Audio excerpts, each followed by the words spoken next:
umri wako unakuruhusu kugombea ubunge. Tutarajia kukuona ukiwakilisha vijana kupitia kugombea ubunge. Ndio, umri wangu unaniruhusu, lakini chama changu kimenipa kazi kubwa ambayo kwa kijana namshukuru Mwenyezi Mungu kuwa mjumbe wa kamati ya siasa ya mkoa.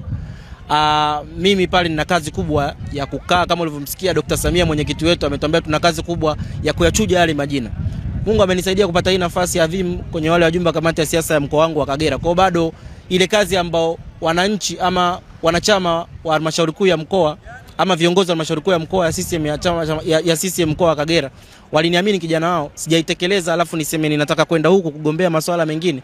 Mimi wananchi wakikutaka au chama kikikutaka, mimi kimsingi sigombei mwaka huu, ndo nakwambia tunafanya kazi ukiangalia kwenye ubaraza kuendana na mipango ambayo tunaifanya, lakini sasa hivi kama kiongozi unabidi ujitambue kwamba upo wapi na umekuaje pale. Kuna ahadi uliweka na je umezifanyia kazi kabla ya kupanda daraja jingine.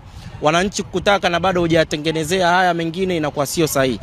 Mimi ninavyoona kama vijana tuna jambo la kujifunza na wahamasisha vijana wenzangu wengi wakagombee.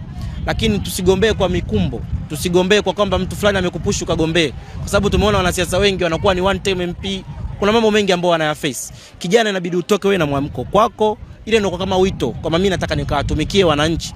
Mimi kwa sasa hivi ninajua nina kila sifa ya kwenda kugombea, lakini nimeamua sigombei kwa sababu bado nina kazi ya kukaa na kuketi katika kamati ya siasa ya Chama cha Mapinduzi mkoa wa Kagera. Ni mshauri mwenyekiti wangu, lakini niweze kuwatetea vijana wenzangu ambao wanaenda kugombea.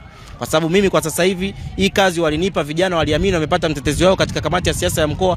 Iweje sasa mimi natoka sijui atakayeziba nafasi hii kama ni kijana, kama mimi nitaenda kugombea. Kwa hiyo nina kazi kubwa na ninawashawishi vijana wenzangu wale ambao wanaona wana uwezo na hiki kinatoka moyoni na unaamini una uadilifu na zile sifa za uongozi, uende ukagombee, kwa sababu tunahitaji vijana ili waweze kutuongoza, kwa sababu sisi ni wimbi kubwa katika population structure yetu ya nchi. Kwa hiyo tunapopata vijana na kwa kwenye vikao vya kimaamuzi ni jambo la heri, ni jambo zuri. Kwa hiyo mimi naamini wanaweza kama matakwa ya wananchi, lakini wewe mwenyewe binafsi uko tayari kusave ile nafasi.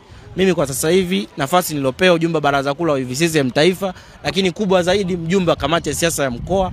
Ninaona ninabidi nikawatetee vijana wenzangu mle kwenye vile vikao ambao wanaenda kugombea, lakini pia tunaraise hoja, tunaweza kumshauri mwenyekiti wetu wa mkoa, lakini zaidi kuendelea kuzitafuta kura nyingi za Chama cha Mapinduzi, kuendelea kuhamasisha wananchi waendelee kukiamini Chama cha Mapinduzi, na hapo naamini hiyo ndo kazi yangu kubwa hususan katika mwaka huu wa uchaguzi. Kwa hiyo mimi sigombei na nilitaka niweke hivyo.